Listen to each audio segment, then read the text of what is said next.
بسم اللہ الرحمن الرحیم نحمده ونصلی علی رسوله الکریم اما بعد بسم اللہ الرحمن الرحیم۔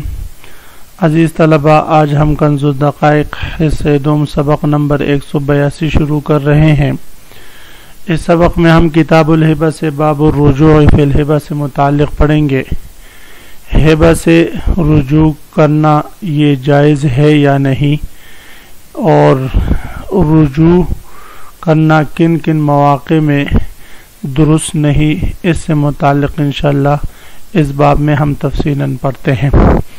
عزیز طلبہ، سب سے پہلے ابتداءً اس سبق کا خلاصہ سن لیتے ہیں کہ ہبہ سے رجوع کرنا یہ ائمہ احناف رحمہم اللہ تعالیٰ کے ہاں جائز ہے، اور امام شافعی رحمہ اللہ تعالیٰ کے ہاں یہ جائز نہیں۔ اس کی تفصیل انشاءاللہ کتاب میں پھر ہم انشاءاللہ پڑھتے ہیں۔ صرف یہاں پر یہ بتانا مقصد ہے کہ ائمہ احناف رحمہ اللہ تعالیٰ کے ہاں 7 صورتیں ایسی ہے کہ جن میں رجوع کرنا یہ جائز نہیں ہوتا۔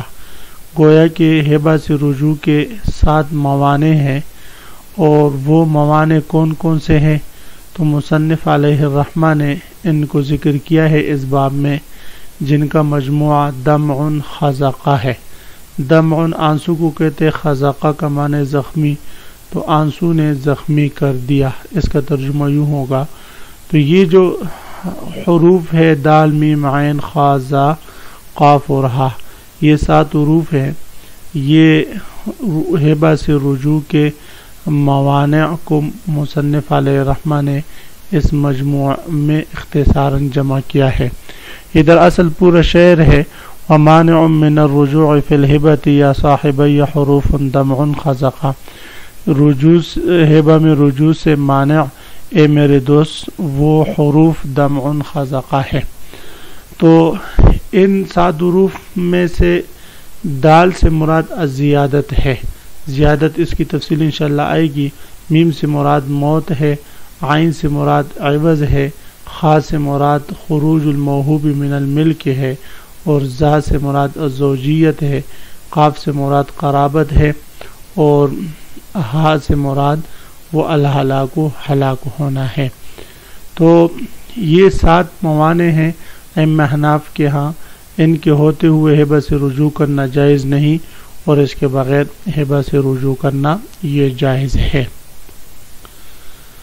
عزیز طلبہ، تو آتے ہیں کتاب کی طرف۔ سب سے پہلے ہم عبارت پڑھتے ہیں، باب الرجوع فی الہبۃ، صح الرجوع فیہا ومنع الرجوع دمع خزقہ، فالدال الزیادة المتصلة كالغرس والبناء والثمن، والمیم موت احد المتعاقدین والعین العوض، فإن قال خذه عوض هبتك أو بدلها أو بمقابلتها فقبضه الواهب سقط الرجوع، وصح عن أجنبي وإن استحق نصف الهبة رجع بنصف العوض، وبعكسه لا حتى يرد ما بقي، ولو عوض النصف رجع بما لم يعوض۔ یہ باب ہے ہبہ میں رجوع کے احکام کے بیان میں، یعنی ہبہ میں رجوع کرنا یہ جائز ہے یا نہیں۔ تو اس کی تفصیل یہ ہے کہ ائمہ احناف رحمہم اللہ تعالیٰ کے ہاں ہبہ میں رجوع کرنا یہ جائز ہے۔ امام شافعی رحمہ اللہ تعالیٰ فرماتے ہیں ہبہ میں رجوع کرنا یہ جائز نہیں۔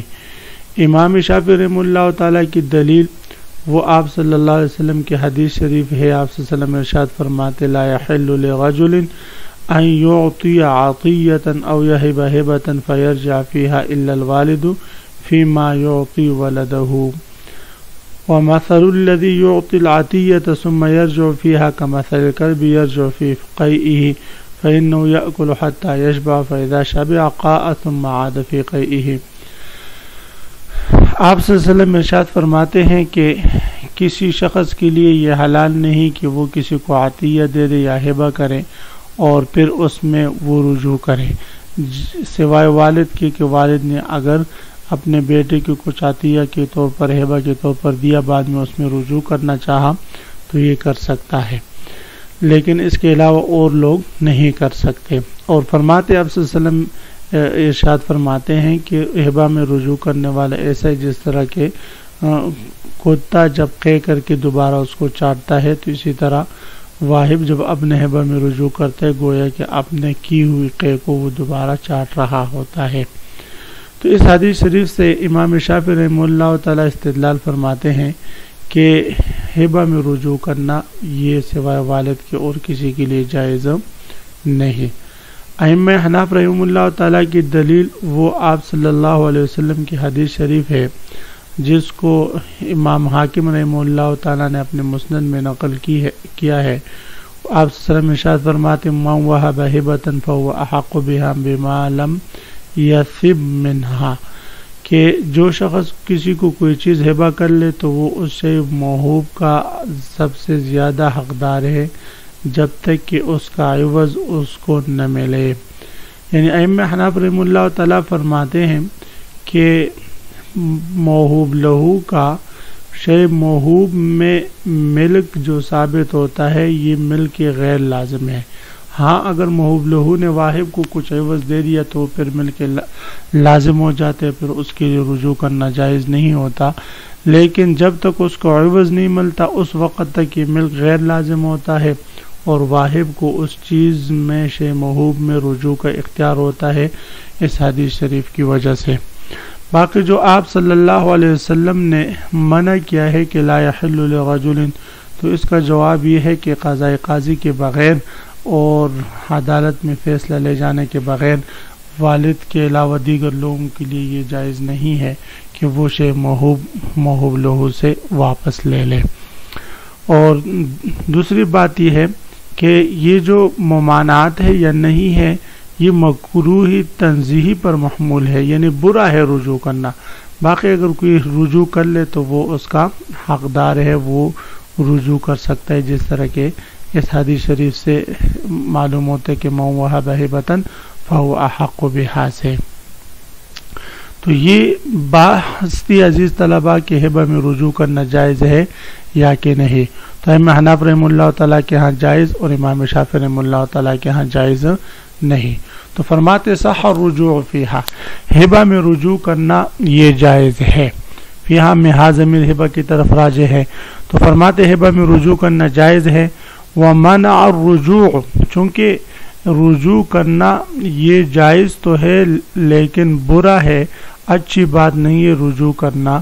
جس طرح کہ آپ صلی اللہ علیہ وسلم ارشاد فرماتے ہیں کہ یہ اپنے قے کو چاٹنے کی مانند ہے، تو اسی طرح ہبہ میں رجوع کرنا بھی اسی طرح ہے. تو گویا کہ ہبہ میں رجوع کرنا یہ پسندیدہ عمل نہیں. ہاں اگر چند موانع ایسے ہیں یہ اگر پائے جائے تو پھر ہبہ میں واہب کے لیے رجوع کرنا بالکل جائز ہی نہیں ہوتا، درست تو نہیں ہوتا.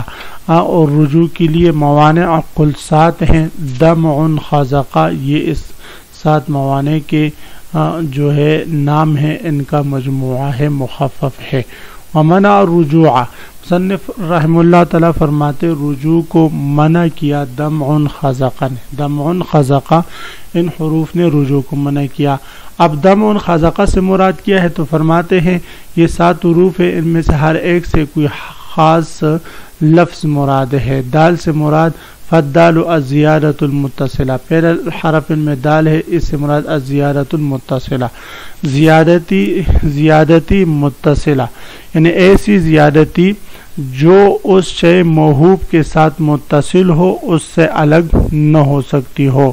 ایسی زیادتی جس سے شے موہوب میں بڑھوتری آئے اور اس بڑھوتری آنے کے بعد اس میں کسی قسم کی کسی جدائی نہ ہو سکتی ہو، اسی کے ساتھ متصل ہو. تو فرماتے ہیں پھر واہب کے لیے اس شے میں رجوع کرنا یہ جائز نہیں ہوگا. اس کی مثال ایسی ہے جیسے کہ کسی نے کوئی پلاٹ وغیرہ کسی کو ہبہ کر دیا، اس نے اس پلاٹ کی چار دیوالی وغیرہ لگا دی اور پھر اس کی قیمت اس سے بڑھ گئی. تو آپ فرماتے ہیں کہ یا اس میں اس نے اپنے لیے گھر بنا دیا اور اس گھر بنانے کے بعد اس کی قیمت بڑھ گئی تو اب واہب کے لیے جائز نہیں ہے کہ وہ پلاٹوں سے واپس کر لے۔ اسی طرح اگر زمین ہبہ کی اس نے اس میں درخت لگا دیے، اسی طرح اگر اس نے جانور وغیرہ دیا تھا ہبہ کے طور پر اور وہ بالکل لاغر تھا، کمزور تھا، اور اس نے اس کو کھلایا پلایا اور کھلانے پلانے سے وہ موٹا ہوا تر و تازہ، وہ قیمت میں زیادتی آ گئی، تو اب اس زیادتی یہ ایسی زیادتی کہ جو متصل ہے اور الگ نہیں ہو سکتی شے موہوب سے، تو اب جائز نہیں ہے واہب کے لیے کہ اس زیادتی کے بعد اس میں رجوع کرے۔ اور یہ رجوع کرنا جائز کیوں نہیں ہے؟ اس لیے کہ یہ واہب یا تو زیادتی کے بغیر رجوع کرے گا یا زیادتی کے ساتھ۔ زیادتی کے بغیر تو رجوع کر نہیں سکتے، اس لیے کہ زیادتی متصلہ ہے، وہ اس سے الگ نہیں ہو سکتی، اور زیادتی کے ساتھ رجوع کرتا ہے تو وہ زیادتی تو اس کا حق نہیں ہے، اور اس میں اس کا حق نہیں ہے تو اس کو رجوع کا بھی حق نہیں ہوگا، تو اس لیے فرماتے کل سے اس کے رجوع کا حق ساقط ہو جائے گا۔ فالدال زیارت المتصلہ، دال سے مراد زیارت متصلہ ہے، کالغرض سے جس طرح کے درخت لگانا ہے زمین موہوبہ میں، والبناء یا تعمیر بنانی ہے زمین موہوبہ میں، والثمن یا اس شے موہوب کا موٹا ہو جانا ہے، تر و تازہ ہو جانا ہے اس کے موہوب لہو کے کھلانے پلانے سے۔ والمیم موت احد المتعاقدین، میم سے مراد یعنی دوسرا حرف جو ہے دمعن میں میم ہے، میم سے مراد موت احد المتعاقدین، متعاقدین میں سے ایک کا فوت ہو جانا ہے۔ واہب اگر فوت ہو گیا تو اب واہب کے فوت ہونے سے رجوع کا حق جو ہے وہ ساقط ہو جائے گا۔ اب واہب کے جو ورثہ ہے وہ اس میں رجوع نہیں کر سکتے، اس لیے کہ عقد تو واہب نہیں کیا تھا، ورثہ کو تو اس کا علم ہی نہیں تھا، لہذا اب جو اصل عاقد نہیں رہا تو اب اس کے ورثہ اس میں رجوع نہیں کر سکتے۔ اور اسی طرح موہوب لہو کے مرنے سے بھی رجوع کا حق واہب کا جو رجوع کا حق ہے وہ ساقط ہو جائے گا، اس لیے کہ موہوب لہو کے مرنے سے وہ چیز موہوب لہو کی ملکیت سے اس کے ورثہ کی طرف منتقل ہو جاتی ہے، اور جب ملکیت میں باقی نہیں رہتی، موہوب لہو کی ملکیت میں وہ چیز باقی نہیں رہتی، تو اب اس کے لیے اس سے رجوع کرنا بھی جائز نہیں ہوگا۔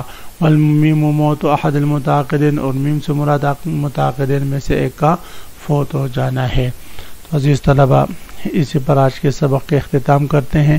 آج کے سبق کا خلاصہ یہ ہوا کہ ہم نے ایک نیا باب الرجوع فی الہبہ شروع کیا، اور اس میں ہم نے پڑھا کہ ہبہ میں رجوع کرنا امام احناف کے ہاں جائز، امام شافعی رحمہ اللہ تعالیٰ کے ہاں جائز نہیں، اور البتہ امام احناف کے ہاں رجوع سے بعض صورتوں میں جائز نہیں ہے، وہ کل 7 صورتیں ہیں اور 7 موانع ہیں جن کی وجہ سے پھر رجوع جائز نہیں ہوتا۔ ان موانع میں سے آج ہم نے 2 موانع یعنی زیادت متصلہ اور موت سے متعلق پڑھا، کل 7 موانع ہیں۔ کل میں انشاءاللہ عزیز طلبہ آپ حضرات سے ان 7 موانع کا خلاصہ سنوں گا کہ 7 موانع کون کون سے ہیں۔ دمعن، خزقہ، اس کا مجموعہ یاد کر کے تفصیلاً نام آپ حضرات نے بتانے ہیں۔ وآخر دعوانا ان الحمدللہ رب العالمین۔